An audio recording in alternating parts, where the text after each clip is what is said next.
Film industry में विम्मी एक ऐसा नाम है जिसने कम समय में शोहरत, दौलत और सफलता कमाई। लेकिन जितनी तेजी से उसने बुलंदियों को छुआ, उससे कहीं तेजी से वह सबकी नज़रों से इस कदर ओझल हुई कि आज शायद ही ये नाम किसी को याद होगा।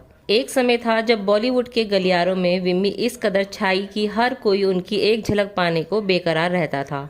आज हम बात करेंगे उस अदाकारा की जिसने बेहद कम वक्त में स्टारडम पाया और फिर दूसरे ही पल में उनका स्टारडम ऐसा खोया कि वो हमेशा के लिए गुमनामी के अंधेरों में खो गई।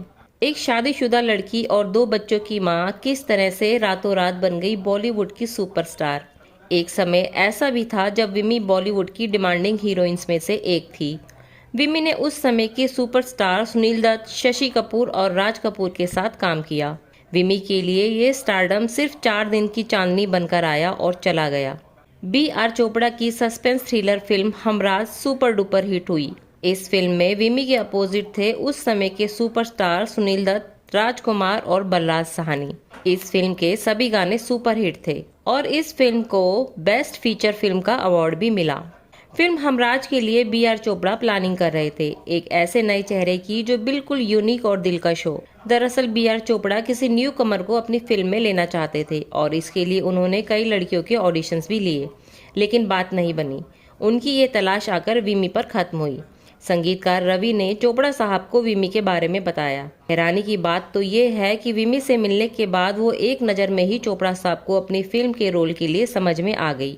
उन्होंने बिना किसी देरी के विमी को फिल्म हमराज के लिए साइन कर लिया। फिल्म हमराज विमी के करियर के लिए मील का पत्थर साबित हुई और वो रातों रात सुपरस्टार बन गई। फिल्म हमराज के बाद हर तरफ केवल विमी के चर्चे होने लगे। आलम तो ये था कि विमी हर मैगजीन के कवर पेज पर छा गई। उस समय फिल्म मैगजीन के कवर पेज पर आना ही बड़ी बात मानी जाती थी। विमी का यू मैगजीन कवर पेज पर आने का इशारा यही था कि वो स्टार बन गई है, जिसे रातों रात स्टाइल आइकॉन मान लिया गया था।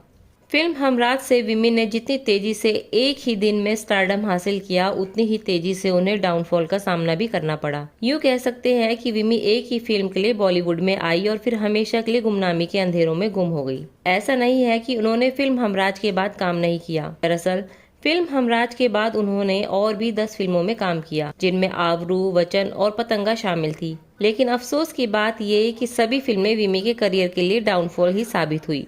विमी की फिल्में जैसे ही फ्लॉप होने लगी, उन्हें फिल्मों के ऑफर आने भी बंद हो गए। यहाँ तक कि B.R. चोपड़ा साहब ने भी उनको आगे अपनी किसी फिल्म में चांस नहीं दिया। आपको जानकर हैरानी होगी कि फिल्मों में आने से पहले विमी शादीशुदा थी। उसकी शादी उस जमाने की मशहूर इंडस्ट्रियलिस्ट के बेटे शिव अग्रवाल से हुई थी। कहा जाता है कि शिव अग्रवाल से शादी करने के लिए विमी अपने घर वालों के खिलाफ चली गई। उनके पिता ने शादी के बाद उनसे सारे संबंध तोड़ लिए थे। शादी के बाद जब विमी एक्ट्रेस बनी तो उसके ससुराल वाले उनके खिलाफ हो गए। हालांकि उनके पति ने तब उनका साथ दिया। इस शादी से विमी को 2 बच्चे हुए। फिल्मों में आने के बाद जब उनका डाउनफॉल स्टार्ट हुआ तो उनका अपने पति से तलाक हो गया। कोलकाता के बड़े बिजनेसमैन से अलग होने के बाद उनका नाम फिल्म प्रोड्यूसर जॉली संग जोड़ा गया। मीडिया रिपोर्ट्स के अनुसार प्रोड्यूसर जॉली की वजह से उनकी पर्सनल और प्रोफेशनल दोनों लाइफ तबाह हो गई। फिल्मों और टेक्सटाइल बिजनेस से लाखों रुपए कमाने वाली विमी की हालत बदहाली में बदल गई, क्योंकि उनकी टेक्सटाइल इंडस्ट्री डूब गई। कंपनी डूबने के बाद उन्हें इतना घाटा हुआ कि वह लाखों के कर्ज में डूब गई। पति से अलग होने के बाद वे डिप्रेशन में पहले से ही थी। बाद में जॉली की संगत ने उन्हें शराबी बना दिया। बाद में वे वेश्यावृत्ति के रास्ते पर चल पड़ी, पता ही नहीं चला। विमी के बेहद करीबी दोस्त कृष्णा ने भी उनके प्रोस्टिट्यूशन का हिस्सा वाली बात को स्वीकार किया था। उन्होंने कहा था कि जॉली से मिलने के बाद वह अलग अलग होटलों में जाने लगी थी। विमी की मौत अधिक शराब पीने की वजह से हुई थी। 33 साल की उम्र में लीवर खराब होने के कारण उनकी मौत हो गई।